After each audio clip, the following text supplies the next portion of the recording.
Hello, good evening. So ഇന്ന് നമ്മൾ social സൈക്കോളജിയുടെ next unit ആണ് എടുക്കാൻ പോകുന്നത് കേട്ടോ. Which is theories of social psychology എന്നാണ് യൂണിറ്റിന്റെ പേര്.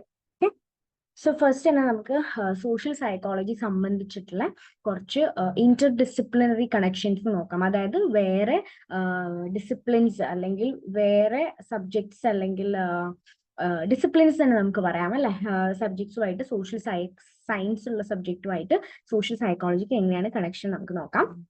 ഫസ്റ്റ് വരുന്നത് ആന്ത്രോപോളജിയാണ്.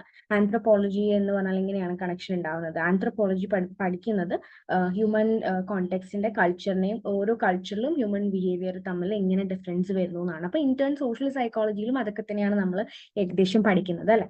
രണ്ടാമത്തത് എക്കണോമിക്സ് ആണ്. എന്താണ് എക്കണോമിക്സ് ഡീൽ ചെയ്യുന്നത്? പ്രൊഡക്ഷൻ, ഡിസ്ട്രിബ്യൂഷൻ, കൺസെപ്ഷൻ, കോമ്പൻസേഷൻ, അങ്ങനത്തെ കാര്യങ്ങളൊക്കെയാണ്. നമുക്ക് സോഷ്യൽ സൈക്കോളജിയിൽ ഒരു 2-3 തിയറീസ് എക്കണോമിക്സ് ആയിട്ട് മാച്ച് ആയിട്ട് അല്ലെങ്കിൽ മിക്സ് ചെയ്തിട്ട് വരുന്ന 2-3 തിയറീസ് ഒക്കെ ഉണ്ട്. അപ്പൊ എക്കണോമിക്സുമായിട്ട് ബന്ധമുണ്ട് നമുക്ക് പറയാം. പൊളിറ്റിക്കൽ സയൻസ് ആയിട്ട് ബന്ധമുണ്ട്. എങ്ങനെയാണ്? Voting patterns, leadership qualities, leadership theories, ഇതെല്ലാം നമ്മൾ ഈ പറഞ്ഞ സോഷ്യൽ സൈക്കോളജിയിൽ നമ്മൾ പഠിക്കുന്നുണ്ട് അല്ലെ. അപ്പൊ പൊളിറ്റിക്കൽ സയൻസ് ആയിട്ടും ബന്ധമുണ്ട് നമുക്ക് പറയാം. നെക്സ്റ്റ് വരുന്നത് സോഷ്യോളജി ആണ്. സോഷ്യോളജിയിൽ വരുന്നത് എന്താണ്? ഹ്യൂമൻ സൊസൈറ്റിയുടെ ബിഹേവിയർ, ഒരു ഹ്യൂമൻ സൊസൈറ്റീസ് ആയിട്ട് ബന്ധപ്പെട്ടിട്ട് എങ്ങനെയാണ് നമ്മുടെ ബിഹേവിയർ ചേഞ്ച് ആവുന്നത്, ഗ്രൂപ്പ്സിൽ നമ്മൾ എങ്ങനെയാണ് ബിഹേവിയർ ചേഞ്ച് ആവുന്നത്, ഇൻഡിവിജ്വൽ വെസസ് ഗ്രൂപ്പ് ബിഹേവിയറിൽ തമ്മിലുള്ള വ്യത്യാസം എന്താണ്, ഇതൊക്കെ നമ്മൾ സോഷ്യോളജിയിൽ പഠിക്കുന്നുണ്ട്. വിച്ച് ഇസ് ഇന്റേൺ നമ്മൾ സോഷ്യൽ സൈക്കോളജിയിലും ഇതിനെക്കുറിച്ചൊക്കെ ഡിസ്കസ് ചെയ്യുന്ന കാര്യങ്ങളാണ് അല്ലെ. ഇനി വേറെ ബ്രാഞ്ചസിലേക്ക് വരുവാണെങ്കിൽ ബയോളജിക്കൽ സൈക്കോളജി നമുക്ക് നോക്കാം. എന്താണ്? സോഷ്യൽ സൈക്കോളജിയിൽ നമ്മൾ ബയോളജിക്കൽ സൈക്കോളജിന്റെ കുറച്ച് വശങ്ങളൊക്കെ നോക്കുന്നുണ്ട്. Which psycho physiology, neuro science, ഇതൊക്കെ ബന്ധപ്പെട്ടിട്ടുള്ള തിയറീസ് നമ്മൾ പഠിക്കുന്നുണ്ട്. ക്ലിനിക്കൽ സൈക്കോളജി ബന്ധപ്പെട്ടിട്ടുള്ള തിയറീസ് നമ്മൾ പഠിക്കുന്നുണ്ട് സോഷ്യൽ സൈക്കോളജിയിൽ. അതായത് ഒരു അബ്നോർമൽ ബിഹേവിയർ എന്താണ് എന്നുള്ള രീതിയിലൊക്കെ നമ്മൾ നോക്കുന്നുണ്ട്. കോഗ്നിറ്റീവ് സൈക്കോളജിയെ ബന്ധപ്പെട്ടിട്ടുള്ള തിയറീസ് പഠിക്കുന്നുണ്ട്. വിച്ച് ഇസ് എന്താണ്? Brain, behaviour, social interaction, thinking, learning അല്ലെ, ഇതൊക്കെ നമ്മൾ പഠിക്കുന്നുണ്ട്.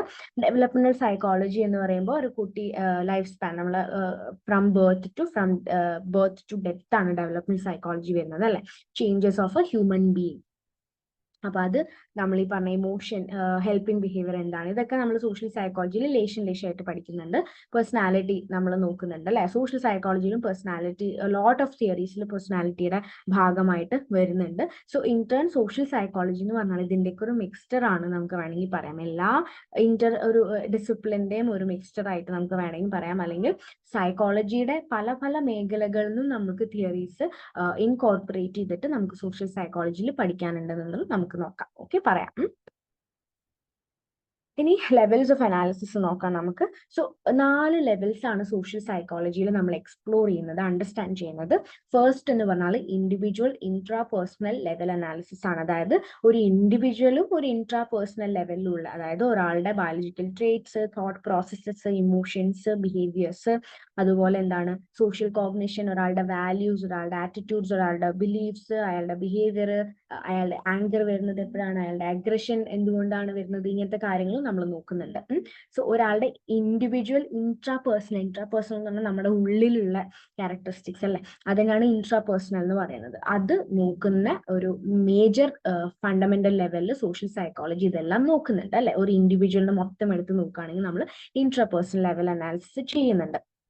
ഇന്റർ പേഴ്സണൽ ഇന്ററാക്ഷൻ എടുത്ത് നോക്കുകയാണെങ്കിൽ എന്താണ്, ഇൻഡിവിജ്വൽ ഒരു സൊസൈറ്റിയിൽ എങ്ങനെയാണ് പെരുമാറുന്നത് അല്ലെ, എങ്ങനെയാണ് നമ്മൾ ആൾക്കാർ ഇൻഫ്ലുവൻസ് ചെയ്യുന്നത്, എങ്ങനെയാണ് നമ്മൾ മറ്റുള്ളവർ ഇൻഫ്ലുവൻസ് ചെയ്യപ്പെടുന്നത്.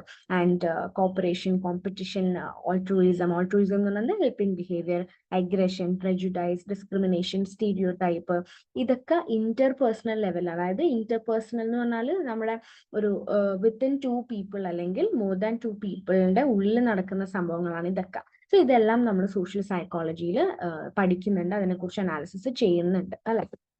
മൂന്നാമത് ഇന്ററാക്ഷൻ ആണ് ബിറ്റ്വീൻ ഇൻഡിവിജ്വൽ ആൻഡ് ഗ്രൂപ്പ്. അതായത് ഒരു ഗ്രൂപ്പും ഒരു ഇൻഡിവിജ്വൽ തമ്മിലുള്ള ഇന്ററാക്ഷൻ, മൾട്ടിപ്പിൾ ഗ്രൂപ്പ്സ് തമ്മിലുള്ള ഇന്ററാക്ഷൻ അല്ലെ, ഗ്രൂപ്പ് ഡൈനാമിക്സ്, കൺഫോർമിറ്റി, സോഷ്യലൈസേഷൻ, എങ്ങനെയാണ് നമ്മുടെ ബിഹേവിയർ ഒരു ഗ്രൂപ്പ് ഷേപ്പ് ചെയ്യുന്നത്, ഒരു ഐഡന്റിറ്റി നമ്മുടെ ഒരു ഗ്രൂപ്പ് എങ്ങനെയാണ് ഷേപ്പ് ചെയ്യുന്നത് എന്നുള്ള കാര്യങ്ങൾ, as well as leadership, decision making, productivity, ഇതെല്ലാം നമ്മൾ ഈ സോഷ്യൽ സൈക്കോളജിയിൽ പഠിക്കുന്നുണ്ട്. നാലാമതായിട്ട് ഇന്ററാക്ഷൻ ബിറ്റ്വീൻ ഗ്രൂപ്പ്സ് ആണ്. അതായത് രണ്ട് ഗ്രൂപ്പ് തമ്മിലുള്ള ഇന്ററാക്ഷൻ നമ്മൾ പഠിക്കുന്നുണ്ട്, which is corporation, competition, friendliness, hostility. എങ്ങനെയാണ് ഞാൻ എൻ്റെ ഗ്രൂപ്പായിട്ട് ഐഡന്റിഫൈ ചെയ്യുന്നത്, സ്റ്റീരിയോ ടൈപ്പ്, എനിക്ക് ചില സ്റ്റീരിയോ ടൈപ്സ് ഉണ്ടാവും, അല്ലെ ഒരു ട്രഡീഷണൽ തോട്ട്സ് ഉണ്ടാവും, ഇന്ന ആൾക്കാർ ഇന്ന പോലെയാണ്, ഇന്നത് ഇന്ന ആൾക്കാരാണ് എന്നുള്ളതൊക്കെ എനിക്ക് കുറച്ച് പെർസെപ്ഷൻസ് ഉണ്ടാകും. ഇന്റർ ഗ്രൂപ്പ് കോൺഫ്ലിക്ട്സ് ഉണ്ടാകും. ചിലപ്പോൾ ഇന്റർ ഗ്രൂപ്പ് കോൺഫ്ലിക്ട്സ് നമുക്ക് ഏറ്റവും എക്സാമ്പിൾ ആയിട്ട് എടുക്കാൻ പറ്റുന്ന മതപരമായിട്ടുള്ള കോൺഫ്ലിക്ട്സ് അല്ല, അല്ലെ, ഓരോ ഗ്രൂപ്പ് തമ്മിലുള്ള അല്ലെങ്കിൽ പൊളിറ്റിക്കൽ പാർട്ടീസ് തമ്മിലുള്ള കോൺഫ്ലിക്ട്സ്, ഇതൊക്കെ നമുക്ക് എക്സാമ്പിൾ ആയിട്ട് എടുക്കാൻ പറ്റും. ഇതെല്ലാം ഇന്ററാക്ഷൻ ബിറ്റ്വീൻ ഗ്രൂപ്പ്സ് ആണ്. ഇതെല്ലാം നമ്മൾ സോഷ്യൽ സൈക്കോളജിയിൽ അനലൈസ് ചെയ്യുന്ന കാര്യങ്ങളാണ്. ഓക്കെ, ഇനി നമുക്ക് തിയറിറ്റിക്കൽ അപ്രോച്ചസിലേക്ക് വരാം. തിയറിറ്റിക്കൽ അപ്രോച്ചിൽ നമ്മൾ മേജർ ആയിട്ട് പഠിക്കുന്ന ഒരു തിയറി ലേണിംഗ് തിയറി ആണ്. ഓക്കെ, ലേണിംഗ് തിയറിയിൽ നമ്മൾ മേജർ ആയിട്ട് പഠിക്കുന്ന 3 കാര്യങ്ങൾ എന്തൊക്കെയാണ്? Classical conditioning, operant conditioning, observational learning. Classical കണ്ടീഷനിലേക്ക് വരുവാണെങ്കിൽ എന്താണ്, നമ്മളിത് ഓൾറെഡി പഠിച്ച കാര്യമാണ് ഫസ്റ്റ് ഇയറിൽ. ക്ലാസിക്കൽ കണ്ടീഷനിങ് എന്താണെന്നുള്ളത് അല്ലെ, ഇവാൻ പാവ്ലോ ആണ് ഇത് കണ്ടുപിടിച്ചത്. ഡോഗിന്റെ ഒരു ഫുഡ് സലൈവേഷൻ അങ്ങനത്തെ ഒരു എക്സ്പെരിമെന്റ് വെച്ചിട്ടാണ് ക്ലാസിക്കൽ കണ്ടീഷനിങ് തിയറി എക്സ്പ്ലെയിൻ ചെയ്യുന്നത്. സോ ലേണിംഗ് തിയറീസിൽ ഫസ്റ്റ് വരുന്നത് അസോസിയേഷൻ ആണ്, which is classical conditioning. Second വരുന്നത് റീഇൻഫോഴ്സ്മെന്റ് അല്ലെങ്കിൽ ഓപ്പറന്റ് കണ്ടീഷനിങ് ആണ്. അതായത് ഒരു കുട്ടിയുടെ ബിഹേവിയർ നമുക്ക് സ്ട്രെങ്തൻ ചെയ്യണം എന്നുണ്ടെങ്കിൽ റീഇൻഫോഴ്സ്മെന്റ് കൊടുക്കണം. ഒരു കുട്ടിയുടെ ബിഹേവിയർ നമുക്ക് ഡിക്രീസ് ചെയ്യണം എന്നുണ്ടെങ്കിൽ നമ്മൾ എന്ത് കൊടുക്കണം? അവിടെ പണിഷ്മെന്റ് കൊടുക്കണം. റീഇൻഫോഴ്സ്മെന്റിലും 2 ടൈപ്പ് ഓഫ് റീഇൻഫോഴ്സ്മെന്റ് ഉണ്ട്. പോസിറ്റീവ് റീഇൻഫോഴ്സ്മെന്റും നെഗറ്റീവ് റീഇൻഫോഴ്സ്മെന്റും ഉണ്ട്. പണിഷ്മെന്റിലും 2 കൈൻഡ് ഓഫ് പണിഷ്മെന്റ് ഉണ്ട്, പോസിറ്റീവ് പണിഷ്മെന്റും നെഗറ്റീവ് പണിഷ്മെന്റും. ഇതിലേക്കൊന്നും ഡീറ്റെയിൽ ആയിട്ട് പോകില്ല, ബിക്കോസ് ഇതെല്ലാം നിങ്ങൾ ഫസ്റ്റ് ഇയറിൽ പഠിച്ച കാര്യങ്ങളാണ് അല്ലെ. ഇനി third is observational learning. Observational learning എന്ന് പറഞ്ഞാൽ മറ്റുള്ളവരെ ഇമിറ്റേറ്റ് ചെയ്തിട്ട് നമ്മൾ ഓരോ ബിഹേവിയറും ഒപ്പിയെടുക്കുന്നത് അല്ലെ. ഇപ്പൊ നമ്മുടെ പേരൻസ് എന്താണോ കാണിക്കുന്നത് അതുപോലെ നമ്മൾ കാണിക്കാം. ഇതെല്ലാമാണ് ഒബ്സർവേഷണൽ ലേണിംഗ് എന്ന് പറഞ്ഞാൽ അല്ലെ. സോ ഇമിറ്റേറ്റിംഗ് അതേഴ്സ് എന്ന് വേണമെങ്കിൽ നമുക്ക് പറയാം. സോ ഇതും നമ്മൾ ഫസ്റ്റ് ഇയറിൽ പഠിച്ചതാണ് ഡീറ്റെയിൽ ആയിട്ട്. സോ അതിലേക്ക് കൂടുതൽ പോകുന്നില്ല. സോ ലേണിംഗ് തിയറീസിൽ basically association, which is classical conditioning, reinforcement, which is operant conditioning, observational learning, which is imitating അല്ലെ. ഓരോന്ന് നമ്മൾ കണ്ടും കേട്ടും പഠിക്കുന്ന കാര്യങ്ങളാണ് ഒബ്സർവേഷണൽ ലേണിംഗിൽ വരുന്നത്. ഓക്കെ, സോ നെക്സ്റ്റ് വരുന്നത് എന്താണ്? നമ്മുടെ കോഗ്നിറ്റീവ് തിയറി ആണ് അല്ലെ. ഫസ്റ്റ് ഒരു തിയറിയും കൂടി ഉണ്ട് under learning, social exchange theory. Social exchange theory എന്ന് പറഞ്ഞാൽ എന്താണ്? റിവാർഡ്സും ബെനിഫിറ്റ്സും ഒക്കെ കണക്ക് കൂട്ടിയിട്ട് നമ്മൾ ഒരു റിലേഷൻഷിപ്പ് മെയിൻറ്റെയിൻ ചെയ്യുക. അതായത് ഇന്ന ആളുടെ കൂടെ ഫ്രണ്ട്ഷിപ്പ് വെച്ചാൽ എനിക്ക് ഇന്ന ബെനിഫിറ്റ്സ് ഉണ്ടാവാൻ ചാൻസ് ഉണ്ട്, ഇന്ന ആളുടെ കൂടെ ഫ്രണ്ട്ഷിപ്പ് വെച്ചാൽ എനിക്ക് ചിലപ്പോൾ ഇത്രയും കാര്യങ്ങൾ റിസ്കിലാവാൻ ചാൻസ് ഉണ്ട് എന്ന് വിചാരിച്ചിട്ട് നമ്മൾ റിലേഷൻഷിപ്പിനെ നമ്മൾ വാല്യുവേറ്റ് ചെയ്യാണ് ബേസ്ഡ് ഓൺ ഔട്ട്കം. ഓക്കെ, അതിന്റെ ഔട്ട്കം വെച്ചിട്ട് നമ്മൾ ബേസ്ഡ് ഓൺ ഔട്ട്കം നമ്മൾ റിലേഷൻഷിപ്പിനെ വാല്യൂ ചെയ്യുന്നതിനെയാണ് നമ്മുടെ സോഷ്യൽ എക്സ്ചേഞ്ച് തിയറി എന്ന് പറയുന്നത്. ഓക്കെ, ഇനി coming to next part, which is cognitive theory. Cognitive തിയറിയിലേക്ക് നമുക്ക് കടക്കാം.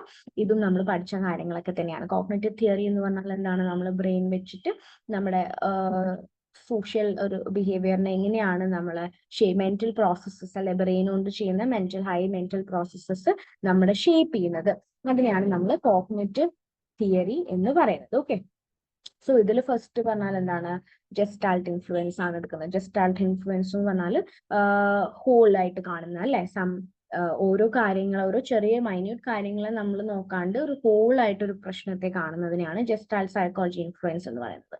കോഗ്നിറ്റീവ് സ്ട്രക്ചർ എന്ന് പറയുന്നത് നമ്മൾ യൂസ് ചെയ്യുന്ന schemas, mental frameworks, judgement, evaluation, ഇതിനെയൊക്കെ നമ്മൾ നോക്കി കാണുന്നത് അല്ലെ. കോഗ്നിറ്റീവ് കൺസിസ്റ്റൻസി എന്ന് പറഞ്ഞാൽ എന്താണ്? നമ്മുടെ ബിലീഫ്സിനെയൊക്കെ നമ്മൾ സാഹചര്യം അനുസരിച്ച് അഡ്ജസ്റ്റ് ചെയ്യുന്നതിന്, അല്ലെങ്കിൽ ബിലീഫ്സിനെയൊക്കെ നമ്മൾ സാഹചര്യം അല്ലെങ്കിൽ നമ്മുടെ ചുറ്റുമുള്ള സിറ്റുവേഷൻ അനുസരിച്ച് നമ്മൾ ചിലപ്പോൾ മാറ്റാറുണ്ട് അല്ലെ. അതിനെയാണ് കോഗ്നിറ്റീവ് കൺസിസ്റ്റൻസി എന്ന് പറയുന്നത്. Okay, and both learning and cognitive theory social ബിഹേവിയറിനെ ഇൻഫ്ലുവൻസ് ചെയ്യുന്നുണ്ട് നമുക്ക് വേണമെങ്കിൽ പറയാം. ഇതിൽ ഒന്ന് കൂടുതൽ ഇൻഫ്ലുവൻസും ഒന്ന് കുറവ് ഇൻഫ്ലുവൻസും അങ്ങനെയൊന്നുമില്ല, രണ്ടും ഒരേപോലെ ഇൻഫ്ലുവൻസ് ചെയ്യുന്നുണ്ട് എന്നുള്ളത് നമുക്ക് വേണമെങ്കിൽ പറയാം. ഓക്കെ, രണ്ടും ഒരേപോലെ ഇൻഡിവിജ്വലിന്റെ ബിഹേവിയറിനെയും ഒരു ഗ്രൂപ്പിലെ ആൾക്കാരുടെ ബിഹേവിയറിനെയും ഷേപ്പ് ചെയ്യുന്നുണ്ട് എന്നുള്ളത് നമുക്ക് വ്യക്തമായിട്ട് പറയാൻ പറ്റും. ഓക്കെ, നെക്സ്റ്റ് എന്ന് പറഞ്ഞാൽ റീസെർച്ച് മെത്തേഡ്സ് ആണ്. റീസെർച്ച് മെത്തേഡ്സിൽ കുറച്ച് മെത്തേഡ്സ് ഉണ്ട്, വിച്ച് ഈസ് ഓൾസോ നിങ്ങൾ ഫസ്റ്റ് ഇയറിൽ പഠിച്ച കാര്യങ്ങളായതുകൊണ്ട് കൂടുതൽ ഞാൻ ഇതിലേക്ക് ഡ്വെൽ ചെയ്യുന്നില്ല. First is observational method. എന്താണ്? ഡയറക്റ്റ് ആയിട്ട് നിങ്ങൾ ഒരു നാച്ചുറൽ സെറ്റിങ്ങിൽ ഒരാളെ ഒബ്സർവ് ചെയ്യുന്നതിനെയാണ് ഒബ്സർവേഷണൽ മെത്തേഡ് എന്ന് പറയുന്നത്, അല്ലേ? സോ ഒരു മോളിൽ ചിലപ്പോൾ നിങ്ങൾ പോയിട്ട് ആൾക്കാരെ ഒബ്സർവ് ചെയ്യാണ്, ഓരോരുത്തരെ എത്ര ഏജ് ഗ്രൂപ്പിലുള്ള ആൾക്കാരാണ് അവിടേക്ക് വരുന്നത്, എത്ര ജെൻഡറിലുള്ള ആൾക്കാരാണ് വരുന്നത്, ആൻഡ് കൂടുതൽ ഏത് ജെൻഡറിലുള്ള ഏത് ഏജ് ഗ്രൂപ്പിലുള്ള ആൾക്കാരാണ് കൂടുതൽ സാധനങ്ങൾ വാങ്ങുന്നത് ഒരു മോളിൽ. ഇങ്ങനത്തെ കാര്യങ്ങളൊക്കെ നമ്മൾ നാച്ചുറൽ സെറ്റിംഗ്, അതായത് നമ്മൾ അവിടെ ഒന്നിനെയും കൺട്രോൾ ചെയ്യുന്നില്ല, അല്ലെ? സോ ഇങ്ങനത്തെ ഒരു മെത്തേഡിനെയാണ് നമ്മൾ ഒബ്സർവേഷണൽ മെത്തേഡ് എന്ന് പറയുന്നത്. സോ ഇതൊരു ബിഹേവിയറിനെ ഡിസ്ക്രൈബ് ചെയ്യുന്നതിന് മാക്സിമം പൊട്ടൻഷ്യൽ ഉള്ള ഒരു മെത്തേഡാണ്. എന്തുകൊണ്ടാണ് ഇങ്ങനെ പറയുന്നതെന്ന് വെച്ചാൽ നമ്മൾ അവരെ നാച്ചുറലി നമ്മൾ അവരെ ഒബ്സർവ് ചെയ്യാണ്, അവരൊരു ഒരു സിറ്റുവേഷനിൽ എങ്ങനെയാണ് ബിഹേവ് ചെയ്യുന്നത് എന്നുള്ളത്. സോ നമ്മൾ അവരുടെ ഒരു ബിഹേവിയറിനെ മാക്സിമം നമുക്ക് ഡിസ്ക്രൈബ് ചെയ്യാൻ പറ്റും, എന്തുകൊണ്ടാണ് അവരിങ്ങനെ ഒരു ബിഹേവിയർ കാണിക്കുന്നത് എന്നുള്ളത്. രണ്ടാമത് എന്താണ്? അതിന്റെ കോസും വരെ നമുക്ക് കണ്ടെത്താൻ പറ്റും, അല്ലെ? ഇപ്പൊ ഒരു ആള് മോളിൽ പോയിട്ട് ഷോപ്പിൽ പോയിട്ട് ഒരു സാധനം വാങ്ങാൻ വിചാരിച്ചു, പക്ഷെ വാങ്ങില്ല, വില നോക്കി അവിടെ തിരിച്ചു വെച്ചു. അപ്പൊ നമുക്ക് വേണമെങ്കിൽ അതിന്റെ കോസ്റ്റ് വരെ പറയാൻ പറ്റും. ചിലപ്പോൾ he might be struggling financially, അല്ലെങ്കിൽ എല്ലാവർക്കും കുടുംബത്തിൽ എല്ലാവർക്കും വാങ്ങിക്കൊടുക്കാനുള്ള പൊട്ടൻഷ്യൽ ഉണ്ടാവില്ല അയക്കാം, അല്ലെ? സോ അയാളുടെ നാച്ചുറൽ ബിഹേവിയർ കാണുമ്പോൾ തന്നെ നമുക്ക് അതിന്റെ കോസ്റ്റ് കണ്ടെത്താൻ പറ്റും. ആൻഡ് രണ്ട് കൈൻഡ് ഓഫ് ഒബ്സർവേഷൻ ഉണ്ട്. എന്താണ്? പാർട്ടിസിപ്പന്റ് ഒബ്സർവേഷനും നോൺ പാർട്ടിസിപ്പന്റ് ഒബ്സർവേഷനും.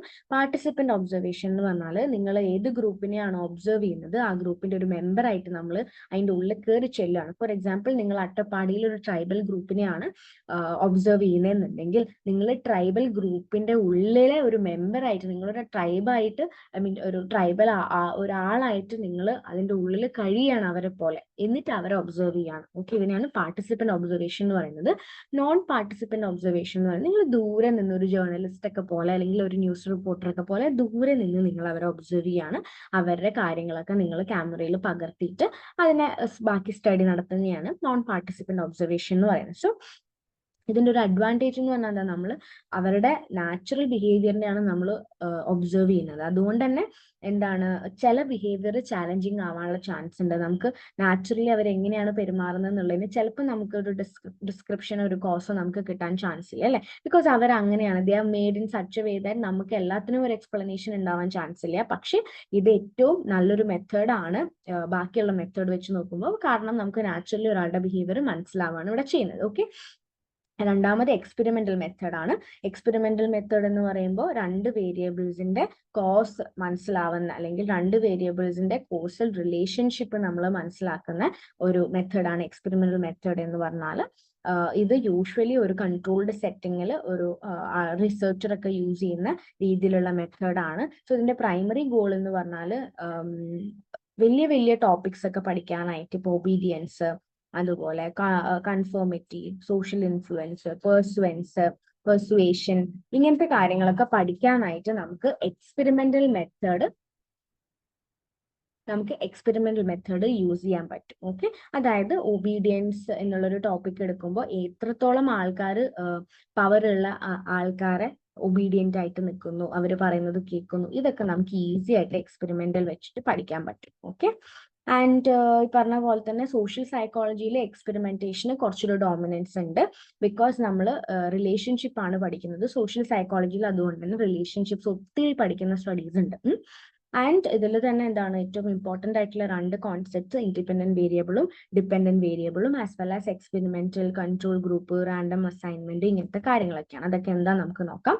എക്സ്പെരിമെന്റ് എന്ന് പറഞ്ഞാൽ എന്താണ്? ഒരു വെൽ കൺട്രോൾഡ് ടെസ്റ്റ് ആണ്. ഒരു ഹൈപ്പോത്തസിസ് ഉണ്ടാവും, ആ ഹൈപ്പോത്തസിസിനെ നമ്മൾ പ്രൂവ് ചെയ്യാനായിട്ട് നമ്മൾ എന്താണ് എക്സ്പെരിമെന്റ് നടത്തുകയാണ് ചെയ്യുന്നത്. ഓക്കെ, ഹൈപ്പോത്തസിസ് എന്ന് പറഞ്ഞാൽ ഒരു സ്റ്റേറ്റ്മെന്റ് ആണ്. അത് റോങ് ആയിരിക്കാം, റൈറ്റ് ആയിരിക്കാം, അതൊരു ടെന്റേറ്റീവ് സ്റ്റേറ്റ്മെന്റ് ആണ്. സോ ഹൈപ്പോത്തസിസിനെ നമ്മൾ പ്രൂവ് ചെയ്യാണ്. ചിലപ്പോൾ നമ്മൾ ഈ ഹൈപ്പോത്തസിസിനെ പ്രൂവ് ചെയ്യാൻ വേണ്ടിയിട്ട് നമ്മൾ ബാക്കിയുള്ള അനാലിസിസും ടെസ്റ്റും ഡേറ്റയും ഒക്കെ എടുത്തിട്ട് അതിനെ പ്രൂവ് ചെയ്യാണ്. പക്ഷെ ചില സമയത്ത് ഹൈപ്പോത്തസിസ് തെറ്റായിട്ട് നമുക്ക് വന്നേക്കാം, അല്ലെ? ഹൈപ്പോത്തസിസ് നമുക്ക് തെറ്റായിട്ട് ഫോർമുലേറ്റ് ചെയ്തിട്ട്, അല്ലെങ്കിൽ ഹൈപ്പോത്തസിസ് നമ്മൾ ഇന്നതാണ് എന്ന് പറയുമ്പോൾ ചില സമയത്ത് എന്താണ് ഹൈപ്പോത്തസിസ് റോങ് ആയിട്ട് വന്നേക്കാം. അതാണ് ഹൈപ്പോത്തസിസ് എന്ന് പറയുമ്പോൾ. വേരിയബിൾ എന്ന് പറയുന്നത് എന്താണ്? ഡിഫറെന്റ് വാല്യൂസ് അല്ലെങ്കിൽ മെഷർ ചെയ്യാൻ പറ്റുന്ന ഒരു തരത്തിലുള്ള വാല്യൂവിനെയാണ് നമ്മൾ വേരിയബിൾ എന്ന് പറയുന്നത്. Okay. And fourth is independent variable. Independent variable എന്ന് പറയുമ്പോൾ എന്താണ്? കോസിനെ റെപ്രസെന്റ് ചെയ്യുന്ന ഒരു വേരിയബിൾ ആണ് independent variable, which can be manipulated. അതായത് നമുക്ക് ആസ് എ റിസർച്ചർ നമുക്ക് എന്തെങ്കിലും ചേഞ്ച് വരുത്താൻ പറ്റുന്ന ഒരു വേരിയബിൾ ആണ് ഇൻഡിപെൻഡന്റ് വേരിയബിൾ എന്ന് പറയുന്നത്. ഡിപെൻഡന്റ് വേരിയബിൾ എന്ന് പറഞ്ഞാൽ ചേഞ്ച് ഉണ്ടാവുന്ന, അതായത് ഇൻഡിപെൻഡന്റ് വേരിയബിൾ മാനിപ്പുലേറ്റ് ചെയ്യുന്ന സമയത്ത് എന്തെങ്കിലും റിസൾട്ടിൽ എന്തെങ്കിലും ചേഞ്ച് വരുമ്പോൾ അതിനെയാണ് നമ്മൾ ഡിപെൻഡന്റ് വേരിയബിൾ എന്ന് പറയുന്നത്. ഡിപെൻഡന്റ് വേരിയബിൾ നമുക്ക് മാനിപ്പുലേറ്റ് ചെയ്യാനോ കൺട്രോൾ ചെയ്യാനോ ഒന്നും പറ്റില്ല. ഇറ്റ് ഓൾ ഡിപെൻഡ് ഓൺ എന്താണ്? ഇൻഡിപെൻഡന്റ് വേരിയബിൾ മാറുന്നതിനനുസരിച്ച് ഡിപെൻഡന്റ് വേരിയബിളും മാറും. ഓക്കെ. അടുത്തത് എക്സ്പെരിമെന്റൽ ഗ്രൂപ്പ് ആണ്. എക്സ്പെരിമെന്റൽ ഗ്രൂപ്പ് എന്ന് പറഞ്ഞാൽ എന്താണ്? നമ്മൾ എക്സ്പെരിമെന്റ് ചെയ്യുന്ന ഗ്രൂപ്പിനെയാണ് എക്സ്പെരിമെന്റൽ ഗ്രൂപ്പ് എന്ന് പറയുന്നത്. മറിച്ച് ഒരു കൺട്രോൾ ഗ്രൂപ്പ് ഉണ്ടാവും. കൺട്രോൾ ഗ്രൂപ്പ് എന്ന് പറഞ്ഞാൽ എക്സ്പെരിമെന്റ് ചെയ്യാത്തൊരു ഗ്രൂപ്പ്. അപ്പോൾ എപ്പോഴും നമ്മൾ ഒരു എക്സ്പെരിമെന്റ് ചെയ്യുന്ന സമയത്ത് രണ്ട് ഗ്രൂപ്പാണ് നമ്മൾ എടുക്കുക. ഒന്ന് എക്സ്പെരിമെന്റൽ ഗ്രൂപ്പും ഒന്ന് കൺട്രോൾ ഗ്രൂപ്പും. സോ എക്സ്പെരിമെന്റ് ചെയ്യുന്ന ഒരു ഗ്രൂപ്പ് ഉണ്ടാവും, എക്സ്പെരിമെന്റ് ചെയ്യാത്ത ഒരു ഗ്രൂപ്പ് ഉണ്ടാവും. എന്തിനാ രണ്ട് ഗ്രൂപ്പ് എടുക്കുന്നതെന്ന് വെച്ചാൽ ഡിഫറൻസ് മനസ്സിലാവാനാണ്. എക്സ്പെരിമെന്റ് കൊണ്ട് എന്തൊക്കെ മാറ്റങ്ങളാണ് ആ ഒരു ഗ്രൂപ്പിന് ഉണ്ടായിരിക്കുന്നത് എന്ന് കൺട്രോൾ ഗ്രൂപ്പ് വെച്ചിട്ട് നമുക്ക് കമ്പയർ ചെയ്യാൻ വേണ്ടിയിട്ടാണ് നമ്മൾ അവിടെ രണ്ട് ഗ്രൂപ്പ് എടുക്കുന്നത്. ഓക്കെ. സ്റ്റാറ്റിസ്റ്റിക്സ് എന്ന് പറഞ്ഞാൽ എന്താണ്? നമ്മൾ ഡേറ്റ സാമ്പിൾ അല്ലെങ്കിൽ ഡേറ്റനെ മെഷർ ചെയ്യുന്ന ഒരു ബ്രാഞ്ച് ഓഫ് സ്റ്റഡി ആണ് സ്റ്റാറ്റിസ്റ്റിക്സ്, അല്ലെ? മെഷർമെന്റ് നമുക്കറിയാം എന്താണ്? വേരിയബിളിന് ഡിഫറെന്റ് വാല്യൂ വെച്ചിട്ട് മെഷർ ചെയ്യുന്നത്. Next is random assignment. Random assignment എന്ന് പറയുമ്പോൾ അവിടെ വരുന്നത് എന്താണ്? നമ്മൾ രണ്ട് ഗ്രൂപ്പ് എടുത്താൽ, എക്സ്പെരിമെന്റ് ആൻഡ് കൺട്രോൾ ഗ്രൂപ്പ് എടുത്താൽ രണ്ടിലും ഈക്വൽ ആയിട്ട് നമ്മൾ റാൻഡംലി നമ്മൾ പാർട്ടിസിപ്പന്റിനെ സെലക്ട് ചെയ്ത് ഇടുകയാണ്. സോ 10 പേരുണ്ടെന്നുണ്ടെങ്കിൽ റാൻഡം ആയിട്ട് നമ്മൾ 10 പേരിനെ പിക്ക് ചെയ്തിട്ട് ആ 10 പേരിൽ 5 പേരെ നമ്മൾ എക്സ്പെരിമെന്റൽ ഗ്രൂപ്പിലേക്ക് ഇടും, ബാക്കി 5 പേരെ നമ്മൾ കൺട്രോൾ ഗ്രൂപ്പിലേക്ക് ഇടും. സോ റാൻഡം ആയിരിക്കും സെലക്ഷൻ, അല്ലാണ്ട് നമ്മൾ ഇന്ന ആളെ എക്സ്പെരിമെന്റൽ ഗ്രൂപ്പിലിടണം, ഇന്ന ആളെ കൺട്രോൾ ഗ്രൂപ്പിലിടണം, അങ്ങനെയല്ല നമ്മൾ സെലക്ട് ചെയ്യുന്നത്. റാൻഡം ആയിട്ട് നമ്മൾ സെലക്ട് ചെയ്യും ആൻഡ് അത് ഈക്വൽ ആയിരിക്കും. 5-5 ഈക്വൽ ചാൻസ് ആയിരിക്കും ഉണ്ടാവുന്നത് എല്ലാവർക്കും. ഓക്കെ. നെക്സ്റ്റ് വരുന്നത് ക്വാസി എക്സ്പെരിമെന്റൽ മെത്തേഡ് ആണ്. ക്വാസി എക്സ്പെരിമെന്റൽ ഒരു നാച്ചുറൽ സെറ്റിങ്ങിൽ എക്സ്പെരിമെന്റൽ മെത്തേഡ് ആണെങ്കിൽ പോലും ഒരു നാച്ചുറൽ സെറ്റിങ്ങിൽ എവറിഡേ ലൈഫ് സെറ്റിങ്ങിൽ ഉണ്ടാവുന്ന ഒരു മെത്തേഡാണിത്.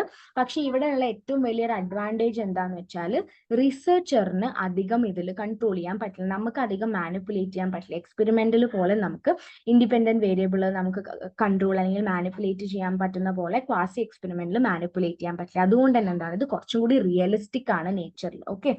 റിയലിസ്റ്റിക് ഇൻ നേച്ചർ ആണ് ആൻഡ് റിലേറ്റീവ്ലി ലോ കൺട്രോൾ ആണ്. എന്താണ്? കാരണം നമുക്ക് മാനിപ്പുലേറ്റ് ചെയ്യാൻ പറ്റാത്തതുകൊണ്ട് അതിൽ കുറച്ചും കൂടി റിയലിസം കൂടുതലാണ്. ഓക്കെ. ഇത് എവറിഡേ സെറ്റിംഗിൽ നടക്കുന്നതാണ്. ഫോർ എക്സാമ്പിൾ എന്തെങ്കിലും നമ്മുടെ സൊസൈറ്റിയിൽ എന്തെങ്കിലും പ്രശ്നം വന്നാലൊക്കെ നമ്മൾ അവിടെ റിസർച്ച് നടത്തുന്നു, അല്ലെ? ഇപ്പോൾ 2018 ഫ്ലഡ് കഴിഞ്ഞപ്പോൾ ഗവൺമെന്റ് എന്തുകൊണ്ടാണ് വെള്ളം ഇങ്ങനെ കെട്ടിക്കിടക്കുന്നത്, കേരളത്തിൽ എന്തുകൊണ്ടാണ് വേഗം വെള്ളം വരുന്നത്, we are prone to flood, അല്ലെ, മോർ ഓഫൺ, അത് എന്തുകൊണ്ടാണെന്ന് പഠിച്ചിരുന്നു. സോ അത് പഠിച്ചത് അങ്ങനത്തെ എവറിഡേ സിറ്റുവേഷൻ ഒക്കെ നമ്മൾ പഠിക്കുന്നത് എന്താണ്? ക്വാസി എക്സ്പെരിമെന്റൽ മെത്തേഡ് വെച്ചിട്ടാണ്. ഓക്കെ. ഇനി നമുക്ക് എത്തിക്കൽ ഇഷ്യൂസിലേക്ക് കടക്കാം. എത്തിക്കൽ ഇഷ്യൂസ്, അതായത് ഒരു റീസെർച്ച് കണ്ടക്ട് ചെയ്യുന്ന സമയത്ത് എന്തൊക്കെയാണ് എത്തിക്കൽ ഇഷ്യൂസ് എന്നുള്ളതാണ് നോക്കാൻ പോകുന്നത്. ഫസ്റ്റ് പറയുന്നത് ഇൻഫോംഡ് കൺസെന്റ് ആണ്. ഇൻഫോംഡ് കൺസെന്റ് എന്ന് പറഞ്ഞാൽ നമ്മളൊരു റീസെർച്ച് നടത്തുന്ന സമയത്ത് അവിടെ നമ്മൾ എന്താണ്? പാർട്ടിസിപ്പന്റിന്റെ കൺസെന്റ് ചോദിക്കണം. പാർട്ടിസിപ്പന്റ് ഈ ഒരു റീസെർച്ചിൽ പങ്കെടുക്കാൻ ഓക്കെ ആണോ ഇല്ലയോ എന്നുള്ളത് നമ്മൾ ഉറപ്പുവരുത്തണം. പാർട്ടിസിപ്പന്റിന് ഇതിൽ താല്പര്യമില്ല എന്നുണ്ടെങ്കിൽ നമുക്ക് അവിടെ ഈ ഒരു റീസെർച്ച് ആ പാർട്ടിസിപ്പന്റിനെ ഇൻക്ലൂഡ് ചെയ്തിട്ട് കണ്ടക്ട് ചെയ്യാൻ പറ്റില്ല. ഓക്കെ.